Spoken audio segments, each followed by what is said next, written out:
What up, everybody, and welcome to the Exploration Ed podcast, the show where I talk to cool ass people about their cool ass stories in this cool ass world. My name is Jonah Cedar, and I am so excited because we hit it out of the park right out of the gate with this first episode. I had so much fun talking to our first guest, and we had so much to talk about that I had to split this first episode into two parts. But it will be well worth the wait, I promise, and well worth the time. I had the great fortune of sitting down with Gap alum Nicole Brigstock, who is a recent graduate from the University of Pennsylvania, who made the most out of her Gap time 5 years ago, going to the Philippines, South Africa, Nepal, Ecuador, Peru, a road trip through Europe, and then back to the Philippines to round it out. She has so many amazing insights and memories to share, and I hope you enjoy the conversation as much as I did.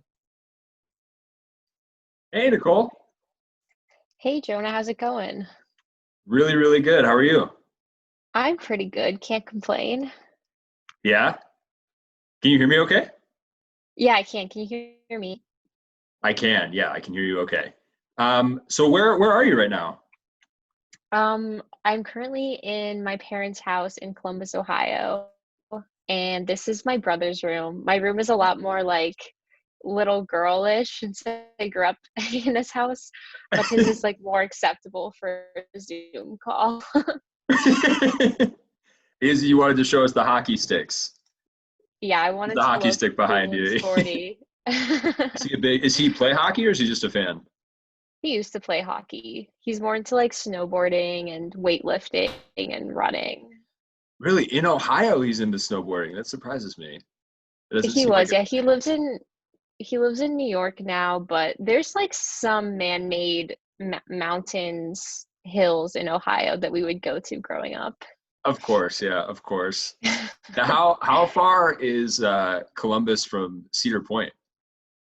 Do you know? It's like 2 or 3 hours. Yeah, we used to go there pretty often growing up. It's like a classic like trip for students to go to Cedar Point. So we went there quite a few times. And also Kings Island is another popular one. Really, I haven't been to Kings Island, but I know it's owned by the same company, right? Yeah, they definitely have some. I don't know if they still have them, but at least when I was little, they had some sketchy wooden roller coasters. Well, I mean, all wooden roller coasters are pretty sketchy. Yeah. I mean, Cedar Point has its fair share of sketchy wooden roller coasters.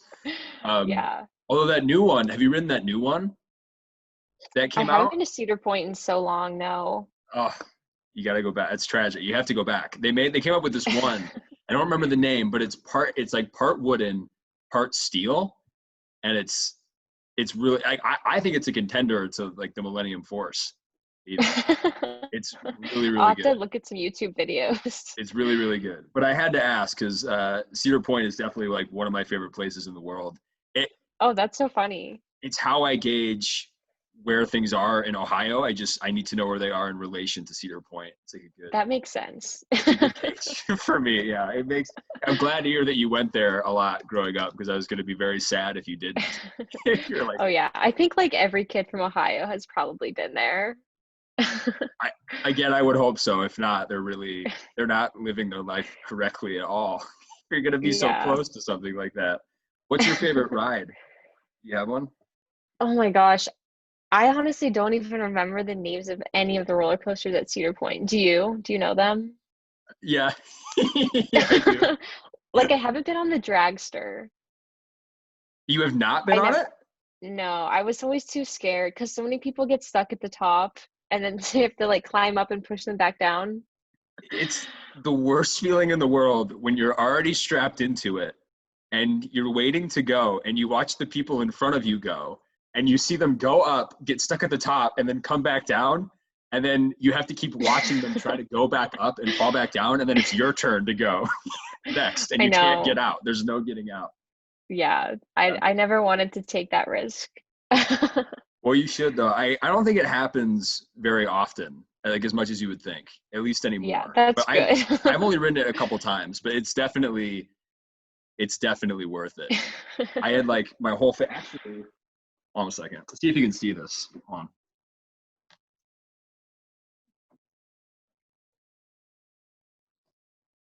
I have a photo from when I rode it the first time. Can you see this picture? I could a second ago, but I can't anymore. Oh no, I think wait. you need to bring it back a little. Uh-oh. Wait, hold on. Oh yeah, Okay, there you go. you see it now? Can you see it well enough? Yeah. Yeah. Classic. It pulled. We launched and it pulled my face like I tried to scream and I couldn't because everything was pulled back like to the Oh back my of my gosh, head. that's crazy. It's That's so much fun though. yeah, yeah. That's what happens when you have a brother who when he was first in college, he went to college to be a roller coaster engineer originally. Oh my Um, gosh, that's awesome. yeah, and now he's actually my co-founder for Exploration Ed. But so he obviously didn't go that route. But yeah, so he was like super into it. So we'd go to the amusement parks all the time, and I really had no choice whether I wanted to ride one or not. I Yeah. had no choice. No, but that's great. So I'm really excited and happy that you took the time to talk to me today. Um, First time I saw your story, or at least read your itinerary, I was really blown away by it. I mean, I'm blown away by a lot of people's itineraries, just 'cause they seem to fit a lot in a year, and you're no exception. Mhm. Um, but taking a gap year, at least for me, it was honestly a tougher decision than it was for me to go to college. Like college just seemed like a thing that I was gonna do, and I needed to do it, and it was just a matter of how do I afford it. But like when it was actually came down to taking the gap year, it was really tough for me to make that Mhm. call. So how did you make that call? Was it something you wanted to do, or was it something that came last minute? Um, I'd say it was kind of like brewing internally, but I didn't really know it throughout high school. Like growing up, my parents are both doctors and they did a lot of, not a lot, but like occasionally they would have international trips where they would go for work and then they'd bring my brother and I along so we could travel with them and like get to see the hospitals in other countries and get to explore and travel around a bit. So that was like we were introduced to traveling pretty early on in our lives, which was great. And I think in high school, I had a few more travel experiences. Like I got to go to Belize and Panama with one of my teachers, and then ended up going to the Philippines.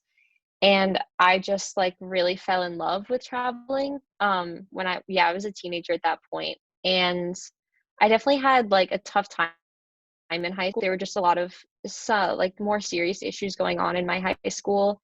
And by the time I was a senior and was applying to colleges and everything, I was like, I'm just so burnt out. Like, I do want to go to college, but I feel like if I go to college directly after high school, I'm just like setting myself up for failure because I just like mentally was not ready to do 4 more years of like what I had already been doing for, I don't know, like 15 years at that point because I had been going to the same school since pre-K. So Wow. it was just like a really tiring experience. And I definitely like wanted to go to college, but I didn't want to go yet.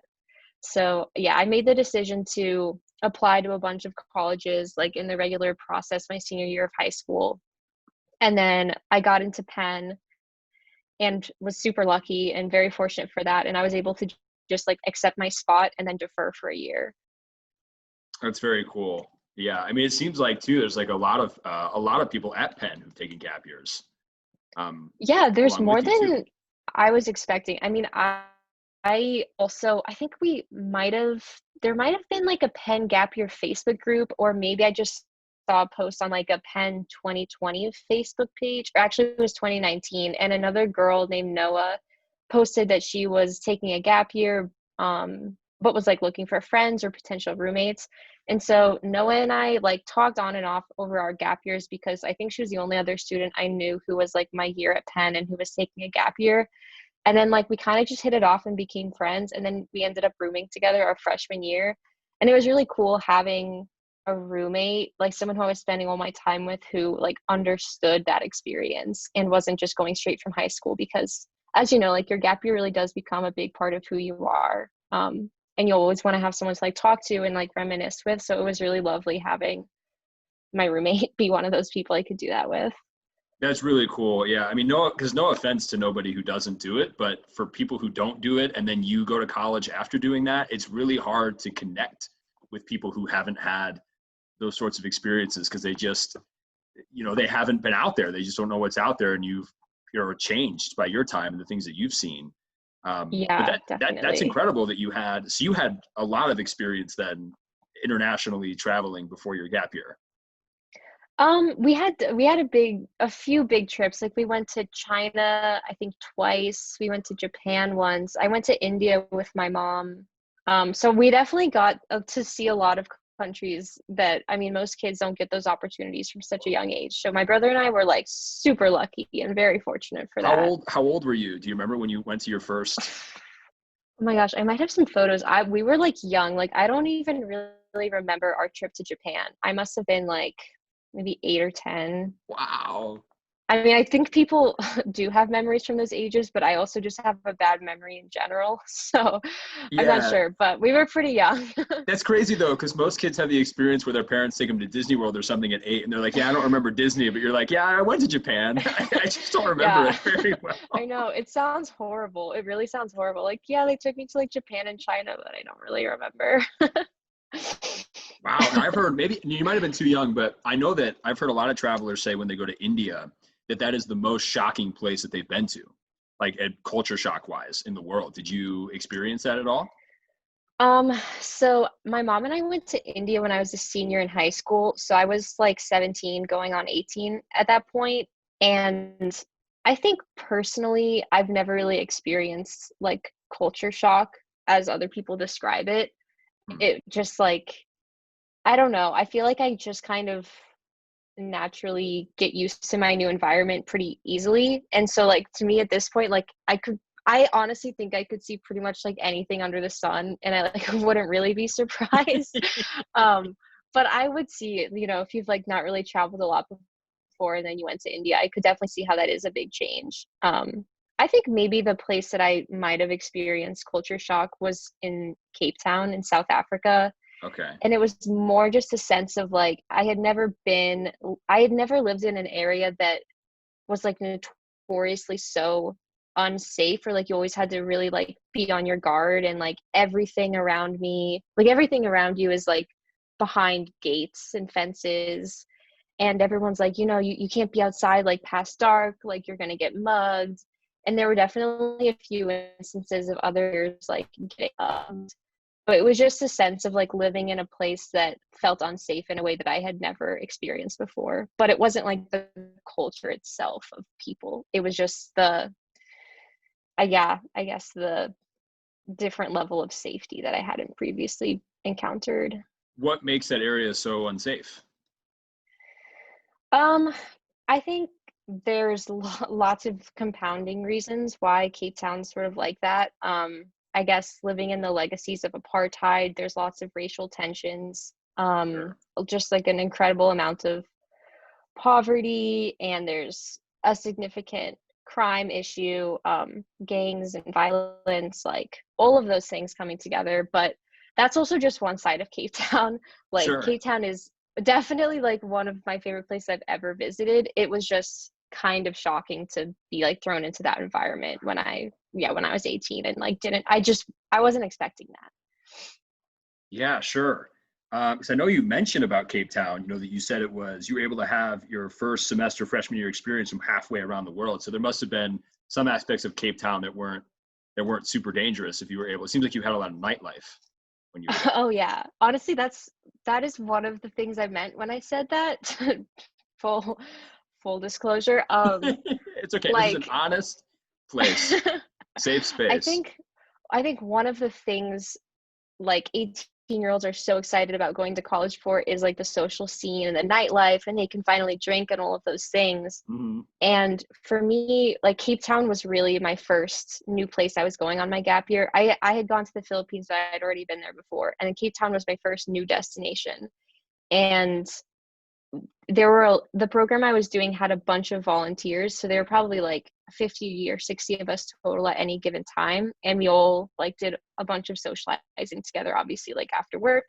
Hmm. And it was just really fun, like being able to have nightlife in a new country with people from all around the world. I mean, yeah, definitely had some crazy nights and stuff, but I because I had that experience of like being introduced to, like partying and Hmm. doing normal adult things. By the time I actually got to college, I wasn't like, oh my God, I'm so excited for frat parties. I was like, that's kind of nasty and I don't really want to go, like.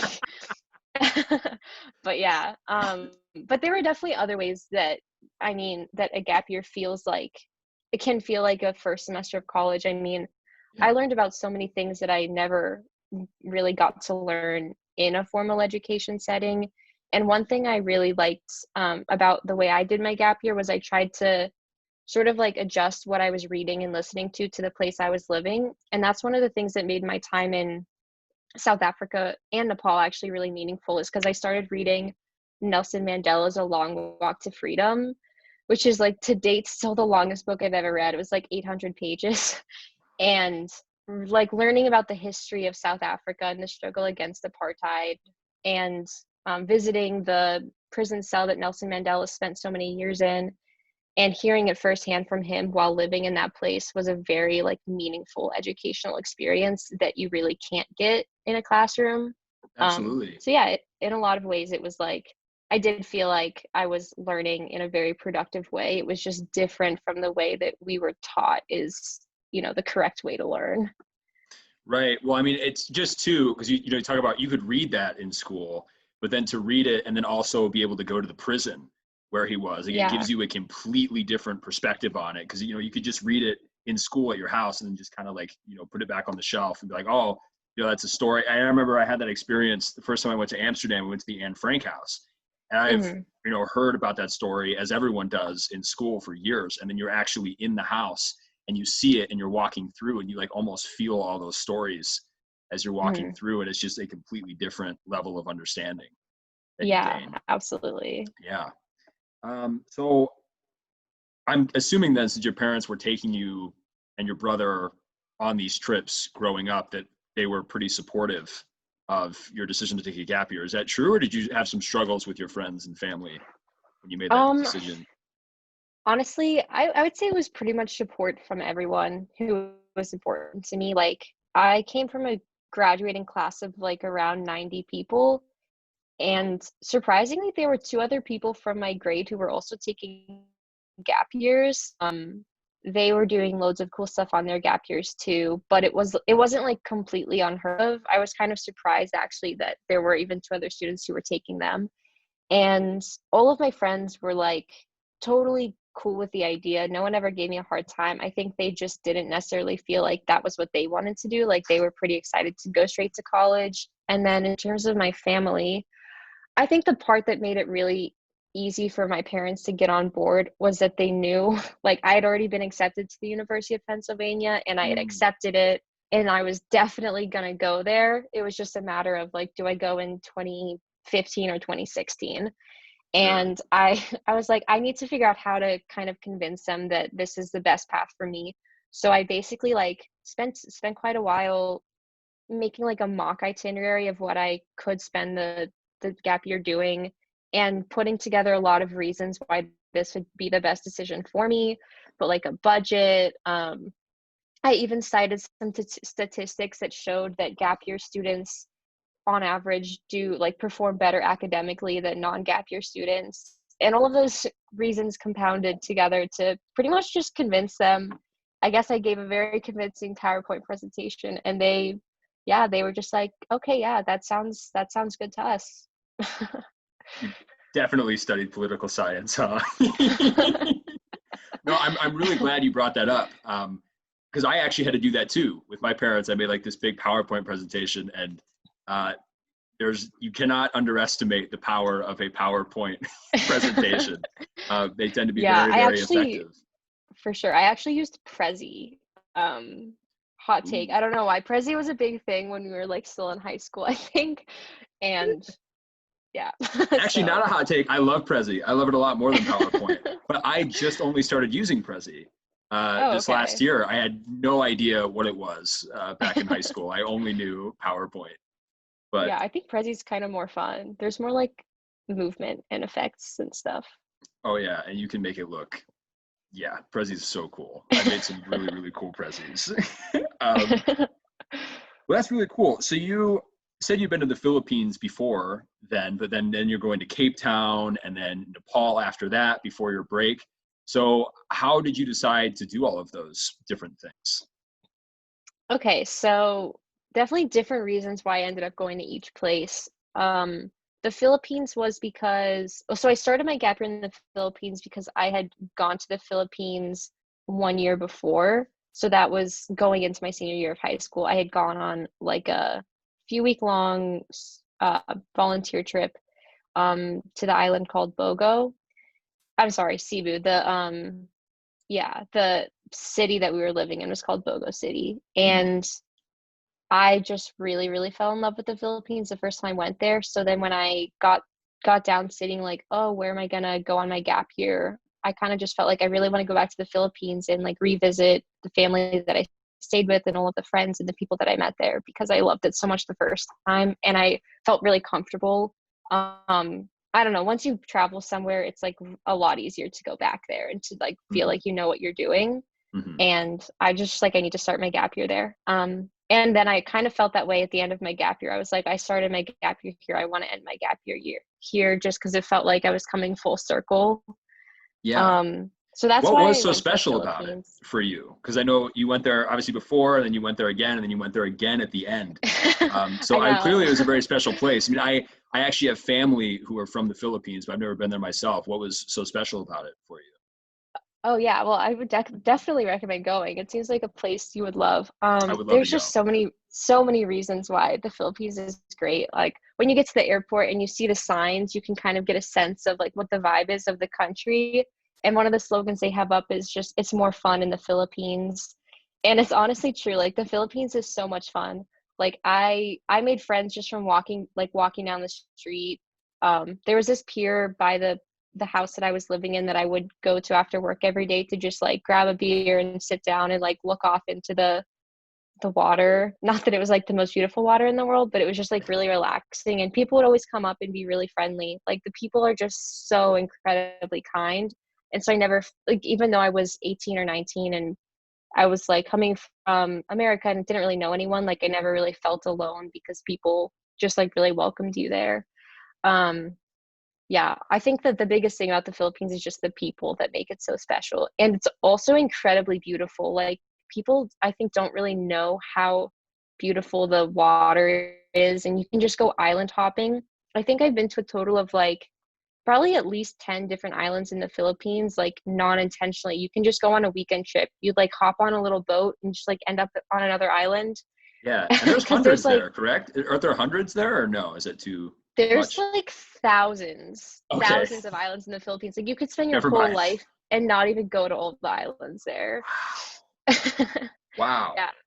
Yeah. So you could spend a whole year literally island hopping in the Philippines and it would be an amazing year, I'm sure.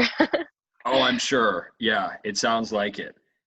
So because you had said something too really profound about your experience in the Philippines, and I wanted to bring up because it really resonated with me a lot. You said the Philippines is a place where I first really learned that happiness isn't what you have, but who you have.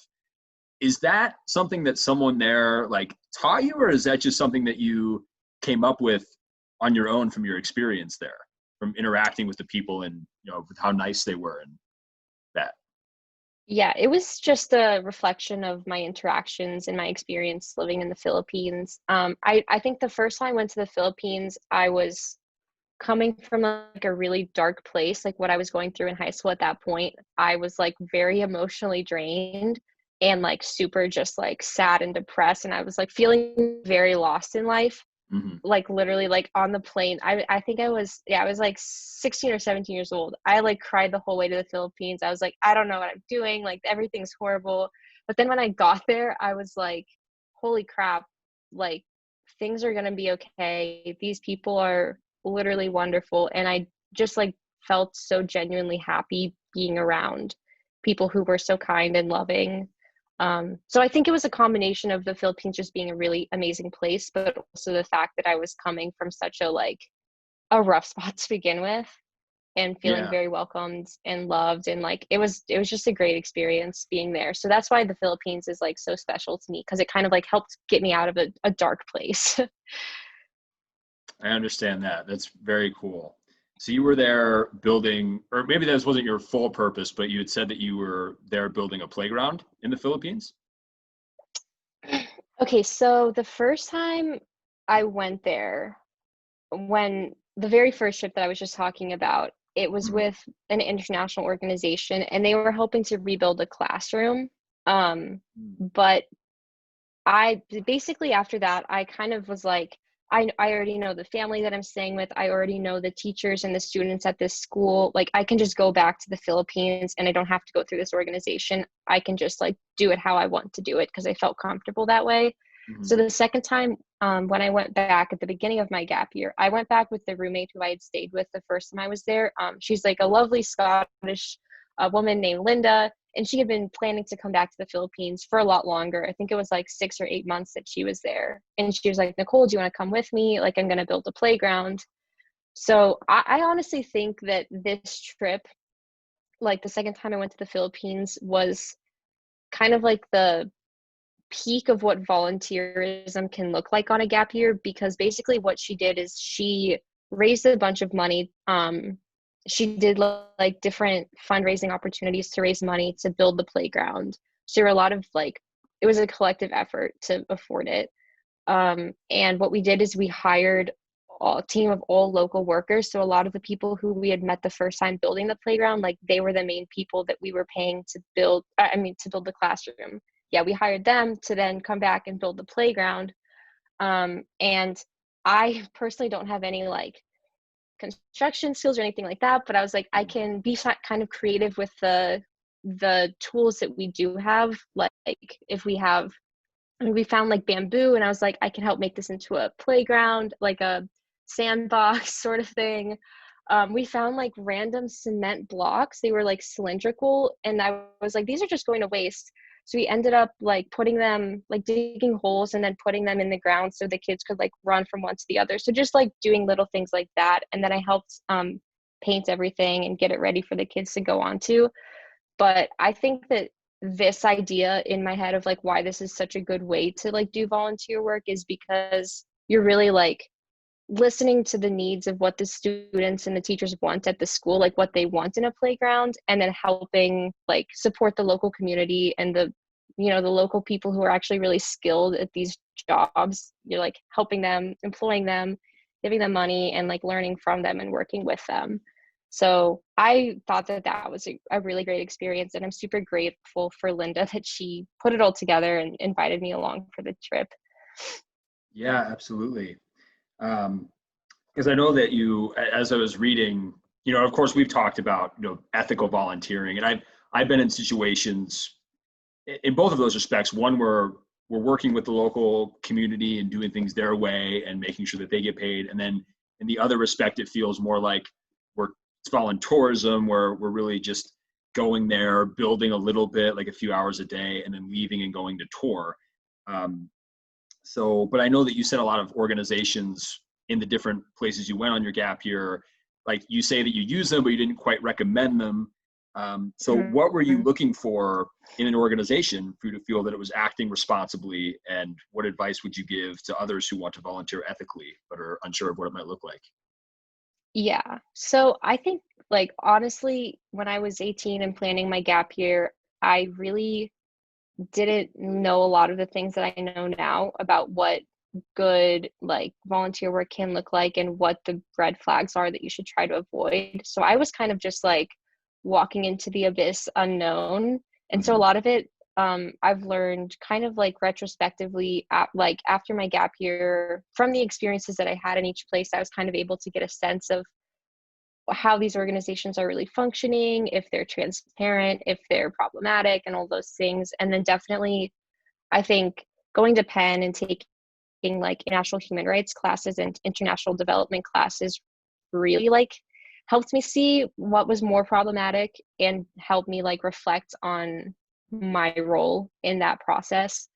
I think generally my recommendation for people trying to do like international volunteer work is to try to go as local as you can. I think one mistake that a lot of people make is they find, like I did, like in like international volunteer organizations where they kind of like pick like pinpoint different organizations in whatever country you want to go to and then assign you to work with those. But I think what I would more so recommend to people is to like start like kind of figure out what region you want to go to or what country you want to go to, and then look at the specific like local organizations just in that country, because I think there's room for a lot more transparency and honesty when you're just working directly with the organization itself. So for example, I was lucky in Nepal because my brother, I don't exactly know how he knew this girl, but he knew a girl who had taken a gap year and had volunteered in the Philippines with an organization called Education and Health Nepal. And I told my brother, I really want to go to Nepal. And he was just like, oh, like I know someone who's been there. I'll like connect you guys on Facebook. So I was able to talk to her and really get a sense from her about what that organization was like. And then from her, I was able to get in contact with the guy, Phil, who runs the organization. So really just like, I think if you're able to talk to any previous volunteers, that's always extremely helpful. And if you can talk to the person running an organization, that also gives you a really good sense of like how they function, what their relationship is to local communities, and all of the really important things that you might not know to look for just from planning a gap year, because it can be really overwhelming. I think it's easier now that there's like organizations like this that are promoting education around gap years, but when you don't know anyone who's taken a gap year and you have no idea what you're doing, I definitely felt very overwhelmed and lost and like didn't know how to find ethical organizations. And honestly, it can be really hard. Like even now, I think I'm kind of at a point where I would personally be pretty hesitant to like go all in with volunteering internationally at this point in my life if I didn't really know, like if I wasn't really familiar with the organization and with the people who ran it, just because it is really common to find organizations that seem really good on the surface, but like at its core aren't transparent, are really like trying to profit at the end of the day off of these issues that seem like really appealing and sexy to people taking gap years, but they have like the wrong intentions with what they're doing. So those things are all like important things to look out for, and to consider. I also think another consideration, especially if you're doing something like teaching, is to consider how your length of time that you're spending with kids especially is going to affect them in the long term, because definitely one big problem that I've noticed is there's so much turnover in volunteers for a lot of these students in schools that it can be honestly like kind of traumatic for students to get really close to volunteers and to feel like friends or family with them and just have them leave. You kind of get there's definitely a lack of permanency that comes with that sort of volunteer setting that is not helpful for youth development. So that's something to consider too. I think if anyone wants to do like teaching work on their gap year, they should definitely consider staying for as long as they possibly can in any given area. Yeah, and of course, I mean, no matter what kind of travel or work that you do, it's always good to stay somewhere longer, rather than shorter, just to be able to actually fully experience it. But I think you touched on something really important, which is transparency. I think that's whether it's a volunteer organization or any organization, really, I think that I always tell people it's really important to dig really, really deep, like deeper into it and make sure that they're actually doing what they're saying, and making sure like their money's going to what they say it's going to go to, rather than, greenwashing or, not actually taking care of the organizations that they say they're taking care of. Yeah, So exactly. that's really important. Yeah. And you did a lot of teaching and working in daycares on your gap time. I mean, did you feel that students were kind of struggling with that turnover, or did you feel like they were used to kind of meeting people as they came and went? I definitely think it varied in the places that I visited. Like for example, when I was in Peru, I was working mostly with older students. Like I taught a few younger students, but it was mostly older students. And I think in general, it's easier for the older students, like for you to just tell them like, I'm going to be here for 3 months and then I'm leaving. And they kind of know that going in, and it's not as hard as it is for younger students to accept that. I think the place that was the hardest for me to see it was in Cape Town, because the organization I was volunteering with just was an incredibly, incredibly popular volunteer organization. So I'm sure there's like thousands of people that have gone through that program. Mhm. And I think it's just really hard because a lot of these students are really looking for like positive role models and stability, which a lot of volunteers obviously are very positive role models. But when you're a positive role model and then you leave, it can really like negatively affect students. So I think that wasn't something that I had heavily considered going into my gap year, and definitely something that I take into consideration now a lot more. Was there an ability to communicate with them post when you left, any of the students, or no, it's just kind of they just cut it off? Yeah, so a combination. Like I've definitely friended I've in terms of like the older students, I become friends Mhm. with a lot of them on like Facebook and WhatsApp, so able to keep in touch with them that way. When I left Cape Town, the so I was working really closely with another volunteer named Clara, and she's from Ireland, and she's a teacher back home. So she's like fully qualified and everything. And so I was just kind of being an assistant to her. And she was staying in Cape Town for like, I think 6 months total. So after I left, I was able to keep in touch with the kids more directly through her because she was still there.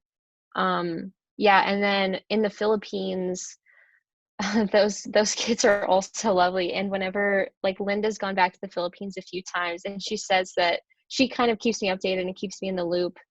She says that whenever she goes back to Bon Bon, which is the name of the school, all the kids are like, "Where's Nicole? Like, is Nicole here?"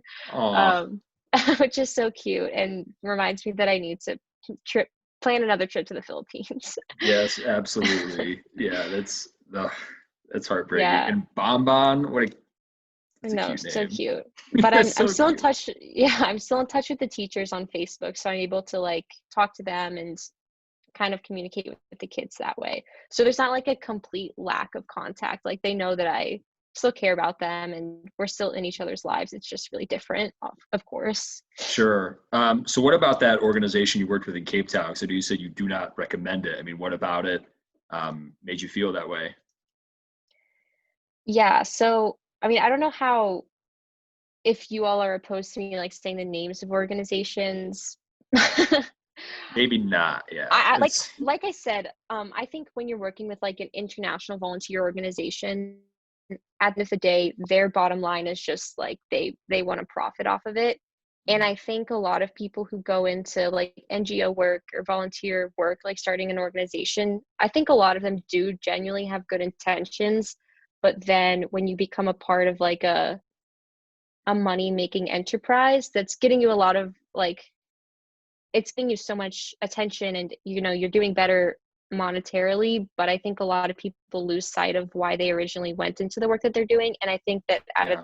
its core, that's pretty much the problem that happened with the organization in Cape Town. That being Mhm. said, though, I do think that that specific organization, it's not like the worst thing in the world. I know a lot of students who they also have a surfing program with that organization, and there's students who like went through that surfing program and it like literally changed their lives completely. They're like becoming like famous pro surfers, and a lot of it has to do with the mentors and the people who taught them how to surf through this organization. So good things can still happen in a non in not the best sort of organization, but it's ideal to have both, to have people who are running it who are really transparent and honest and well intentioned, and to see those really positive effects with the people Sure. they work with. Sure. And I think to be fair too, I think that can happen to the people volunteering too. I think that you can have, um, I think that you can have something in mind that you want to have a really positive effect on your way there. And then when you get there, you could be the person who's like taking pictures with the kids or with like the animals and then posting it. So then it just feels like you were just there to do that. So I think everybody is a Yeah. little guilty of that stuff at some point. What was your favorite part about your time in South Africa? um favorite part is hard to say. I think that, Or a couple, maybe a couple yeah, highlights. a couple highlights. Definitely the scenery. I'd never really traveled to a place where you had like incredible beaches and incredible mountains right next to each other. So Cape Town is notorious for that, like Table Mountain, Lion's Head. You just get to experience like two incredible different nature scenes at pretty much the same time. So I love just being able to go on like weekend trips to Cape Town, because I wasn't living right in Cape Town. I was living in a suburb called Muizenberg, which was like an hour-ish away. So getting Oh to go wow. to Cape Town and and like hike up those mountains and explore them with the other volunteers was really, really cool. Stellenbosch wine tours were amazing. um yeah, the nightlife was really fun. It honestly, it does come down to the people. Like I was really lucky that I was living in a house with other people who I got really, really close with. And we became really like close friends who I still talk to this day, which is awesome. That's awesome. Yeah, people can make or break an experience really fast. Yeah, Really fast. definitely. Um, so then after that, you obviously you went to Nepal to volunteer, like you said, and you said something else about Nepal that really got to me too. You said Nepal taught me that strangers are family, and family is really an extension of your own being. Um, I know that you trekked the Himalayas, and I think you said you visited some monasteries. So, what do you mean by that statement about family and strangers? And how did you come Yeah. across that too? So in Nepal, they have a saying, which translates to "a guest is a god," um, and Nepal is a very like community-oriented, family-oriented country where like the idea of the individual, I feel like doesn't really exist. Like probably wouldn't make sense to a lot of Nepali people because Hmm. like your family and your community really is a part of who you are.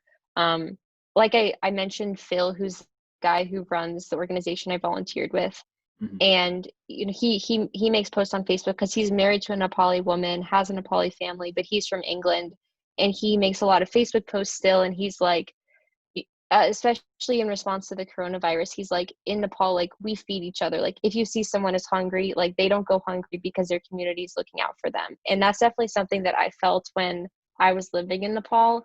And honestly, when I got to Nepal, I had no idea what to expect. Like I had already been to India with my mom, but Mhm. on that specific trip, I was never like alone. I was always with my mom or like with another doctor who was showing us around.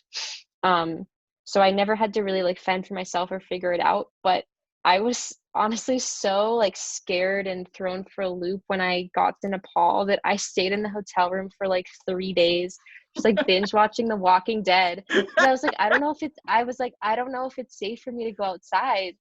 I just like as an 18-year-old girl, I genuinely don't know. Um, And for the so 18-year-old girls watching or listening to this, is it safe? yeah, so for anyone Okay. listening to this, I can honestly say to you that Nepal is the country I've been to where I have never really felt unsafe. Like once I Okay. realized I could go outside my hotel room and explore on my own, I like pretty much immediately got that sense of like everyone here is looking out for you. Um, if I was ever lost or needed directions or needed somewhere to like find food or groceries or anything like that, like people are so incredibly friendly. And so that's what I mean, like part of what I mean when I say like your community is really part of your family and your family is really part of you, Hmm. because people really just do look out for each other. So yeah, definitely. I always say that to anyone who's interested in going to Nepal. I'm like, yeah, I was so scared when I went there, but in hindsight, I really didn't need to be because people really do look out for you and care for Yeah. you like you really are part of their own family. Now, what do you think? What do you think it is about their culture there that makes them that way? Because to the naive person who hasn't been there, I would think, well, it just seems like a really magical place with like the Himalayas and everything around them. So, I mean, what do you think it is, in your opinion? Um, what is it? I mean, I think it's a combination of like your like the fact that, like everyone else is like that, your religion is, I don't know. It seems like to me a lot of people in Nepal are quite religious, whether that's like Buddhist or Hindu or Christian, and religion doesn't seem like so much of a dividing factor as a like unifying factor. Mhm. And it was definitely a way in which people like come together and like would welcome me into their religion by taking me to different temples or monasteries and things like that. So I think it's like the combination of people's culture, their family, and religion that just emphasizes the importance of your community. Which like once you grow up in a place like that, like that sticks with you for life. I'm And sure it on does. that note, there's just like there's really is just something sort of magical about like the Nepal experience. This is a bit of a tangent, but when I was a student at Penn, I was working at the writing center there as a tutor, and I was super lucky because one of the students who needed a tutor ended up choosing me as his tutor because I had written on my like bio that I had been to Nepal and written extensively about Nepal, and he was from Nepal. And No literally way. the first time that we ever like sat down to have a tutoring session, we like I think we probably tutored for like half an hour, but then he stayed for like another like at least another hour or two, and we just talked about Nepal because it was like so nice for both of us to have someone to talk to about Nepal just because we both love it so much. That's so nice. I know. It was really wholesome. God, the world seems so big. I mean, even when you're traveling it, it's so big, but you learn the more you travel that it's actually so small. I mean, it really is. That's Yeah, yeah, yeah, that's incredible. absolutely. I know. So I went on this Europe trip in the beginning of my gap time, and I had made a friend when I was there, and she was from. So I'm around. I live near Chicago, and she's in Sacramento, and we had become friends and really like hung out on this trip, and then like a year and a half later, like we hadn't really talked or whatever, and I was in San Francisco for something else, and Sacramento is about an hour, it's about 2 hours north of San Francisco. I'm in this trolley at like 11 at night, and I'm going and like finding my Airbnb, and like we make a stop, and the door opens, and I just hear Jonah, and it was her, like in the trolley. And I was like, that's insane that would happen, that we'd be here at the exact same time. I I was know, like, that's really funny. it's official. I'm in a movie. I'm in a movie. That's so funny. Yeah. So that's cool. So then you went to South America, which is a big leap, to volunteer again, to teach English. Now, so did you know that you were going to go into political science before your gap time? Because you did seem to do a lot of things involving education. Yeah, so I knew like from my sophomore year in high school that what I was really passionate about was human rights. So honestly, I was really looking for a school where I could study like major in human rights. And there aren't many colleges in America that even offer that as a major. And I didn't get into any that did. So Penn doesn't have a human rights major. You can do like an individualized major. So I was kind of thinking about creating my own human rights major. And it just ended up being way too much work to do that. So I know I wanted to study human rights, but didn't really know how to navigate that in college. And when I finally got to college, I switched my majors around a bit. So I started wanting to major in sociology, and then I decided I wasn't going to do that because it seemed like the only thing you can do with that is become a sociologist, which I didn't want to do. Then I thought about studying criminology because I really liked my crim classes. And then every time I took a crim class, I was like, I don't want to major in this. What do I do? And then I kind of realized like my second semester freshman year that in academia, human rights is a subset of political science, and that it would really make the most sense for me to just major in political science because then I could take a lot of human rights classes in different disciplines, Sure. but just count them towards the major. Yeah, like I said, I knew what I wanted to study, but I didn't know what that actually looked like um, as a Sure. So, major or so what minor. made you be involved in teaching English and like volunteering at daycare centers and all that during your gap time? What drew you to those experiences? Yeah, so when I was in And that concludes part one of my conversation with Nicole. But don't worry if you were enjoying it. Part two of the video will be out next Sunday night with even more fun stories from Nicole's gap time, like swimming with pink dolphins, trying ayahuasca, bungee jumping, getting stuck overnight on the side of the road in Europe, and much, much more, including some more great advice from Nicole. You can find the video version of the show on YouTube and eventually an audio version on Apple Podcasts. If you want to reach out to Nicole, you can do so by emailing her at nbriggs, Nbrigs, at sas.upenn.edu. And if you would like to have your story featured on the show, you can visit explorationed.org. The specific link will be in the description below.